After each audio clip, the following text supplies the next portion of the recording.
In the words of YouTube CEO Neil Mohan, YouTube is the new television. But what does that mean for you as a creator? Could podcast be the bridge between YouTube and YouTube TV? Hi, I'm Darren. I am a content producer, director, writer, strategist. I've done a lot of jobs because I've worked in digital media for the last 15 years. I have my own production company, and I have seen all of the cultural shifts that have happened on this platform throughout its history. But the biggest shift ever is happening right now with YouTube TV becoming the number one TV streaming platform.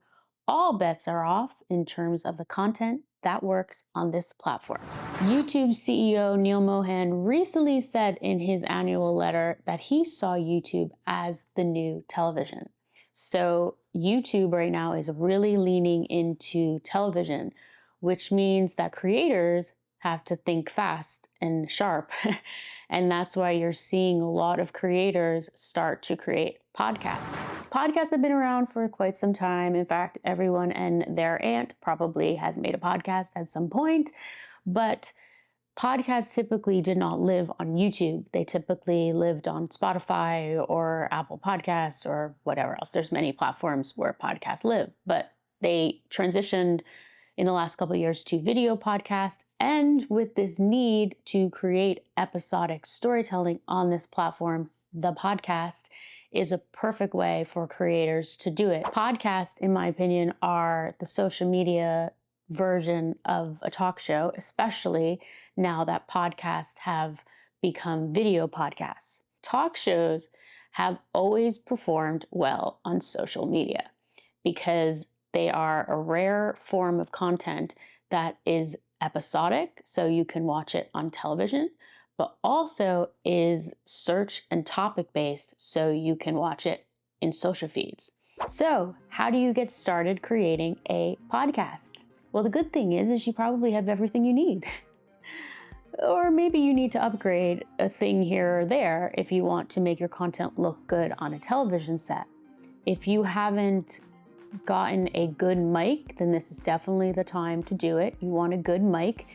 I'm using here this right here. I don't want to lean down because it'll make the sound weird, but this is the Rode wireless Me mic, which is an affordable mic. I think it was $150. It's a great wireless mic. Rode also has a model up, which is the Go or the Go 2 that comes in a 2 set. I think it's around $300. Also a great option. I typically would be using a Blue Yeti microphone, which is another option, especially if you're going to be seated at a desk or a table and you're not going to be moving around, which is most likely the case. It is a very popular microphone for podcasters.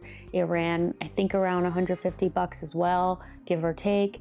And it is a great option for a USB condenser mic for a podcast. Then you need to think about cameras.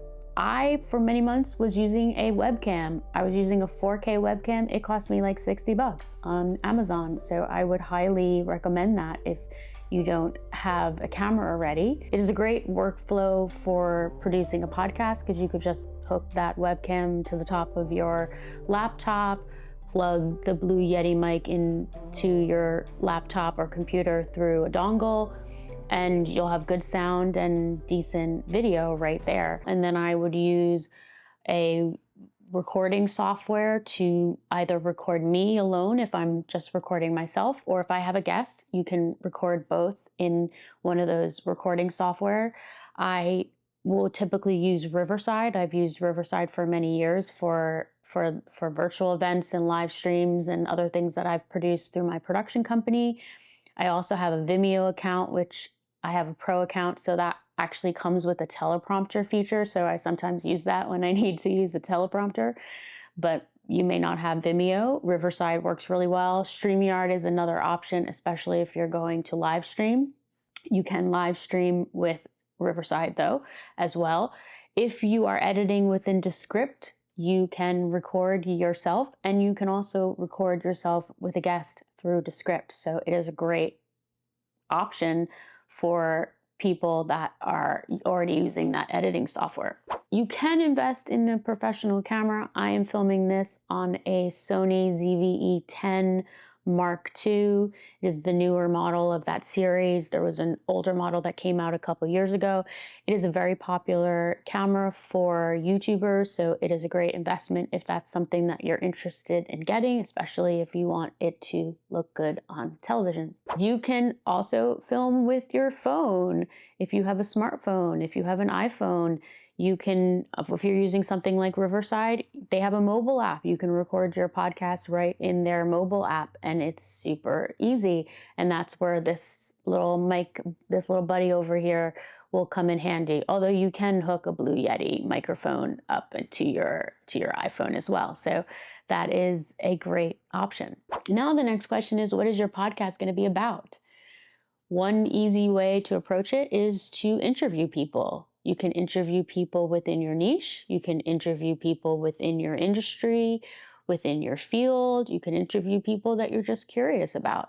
You can also just have conversations with people that are not interviews. It's just casual conversations. That works as well.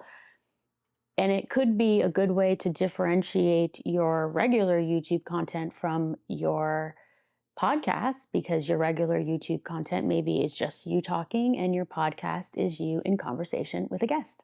You can also do a deep dive into a topic. You can find a topic that you really want to investigate, and you can take the opportunity within your podcast to really investigate that particular topic.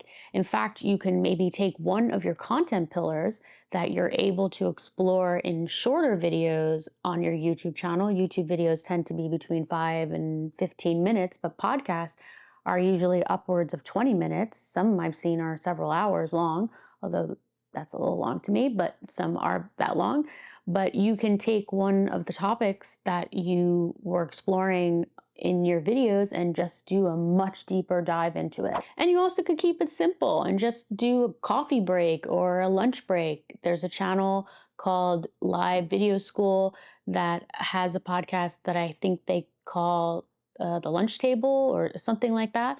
And that's it. It's just kind of like a cute way to wrap up the podcast, give it some sort of thematic wrapper, and just keep it simple. So I hope that was helpful in getting started creating your podcast. If you would like some more help with episodic storytelling, I would invite you to click on the video that YouTube is recommending for you right now. Until next time, keep creating, and I will see you soon.